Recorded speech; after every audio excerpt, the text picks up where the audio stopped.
এখানে রেলের কাজ করতেছিল বুঝতে কর্মকর্তারা, তো ওই সিগন্যাল মারছিল, যেটা ড্রাইভার অতটা ইয়া করেনি, রানিং এর উপর গাড়ি চলে আসছে।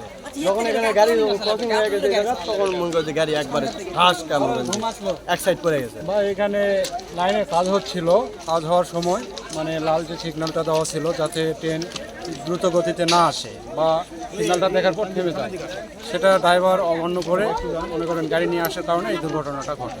ড্রাইভার যদি সব কিছু ঠিকঠাক করে ওখানে বেড়া থেকে যদি কাজ করতেছে এটা দেখা যদি আসতো, তাহলে আপনার হচ্ছে এই ক্ষতিটা আজ হতো না। আজ এই উত্তরবঙ্গের মানুষ সব ঈদ শেষ, ঈদ যাত্রা এখন মানুষ চলাফেরা করতে পারবে না।